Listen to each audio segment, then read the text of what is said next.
Ia selalu membangkang sampai membuat Gemma dan Tom tak tahu lagi harus berbuat apa. Anak ini terus berteriak saat meminta makan sampai membuat kesabaran Tom habis, lalu melempar makanannya ke tembok. Emosi yang sudah tak tertahan lagi karena teriakan anak ini membuat Tom mengurungnya di mobil. Namun Gemma sepertinya tidak setuju dengan perbuatan Tom, sampai Gemma mengeluarkan lagi anak tantrum yang selalu berteriak ini. Tom benar-benar tak peduli lagi karena anak itu bukanlah anak mereka. Tom terus fokus menggali tanah untuk mencari jalan keluar dari perumahan ini. Bahkan ia sampai tertidur di sana. Hubungan Tom dan kekasihnya semakin memburuk karena Gemma terus melindungi anak yang mereka saja tidak tahu asalnya dari mana. Hingga suatu pagi Gemma menyadari kalau anak yang mereka temukan tidak ada di rumah. Gemma pun panik dan keliling perumahan mencari anak itu, namun tidak ada juga sampai Gemma pun lelah. Namun saat ia kembali ke rumah ternyata anak tantrum ini sudah ada lagi di depan sana. Anak ini bertingkah sangat aneh dan menggelembungkan tenggorokannya. Tentu saja hal ini membuat Gemma ketakutan.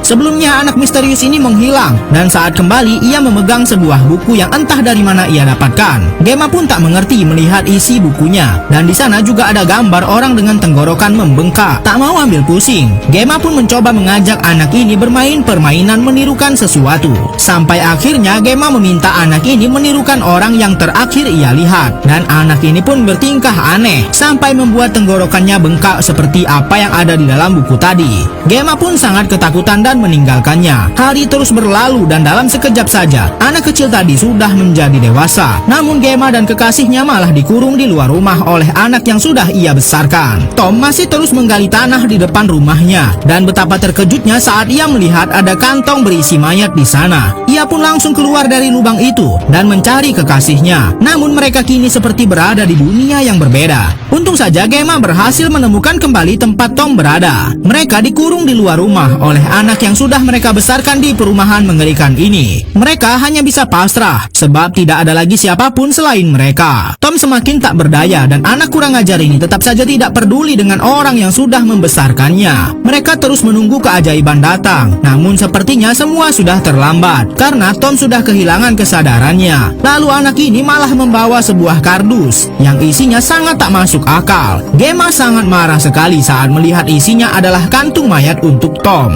Gemma menangis di depan anak yang sudah ia besarkan karena perbuatan anak ini ia harus kehilangan kekasihnya. Tanpa rasa kasihan, anak misterius ini memasukkan Tom ke dalam lubang yang sempat Tom gali sendiri. Gemma benar-benar marah dengan Martin sampai ia berencana menyerangnya. Martin sangat ketakutan dan betapa mengejutkannya, ia bisa masuk ke dalam trotoar. Saat Gemma mencoba mengikutinya, ia seperti berpindah ke alam lain yang ternyata sudah ada orang lain terkurung di sini sebelum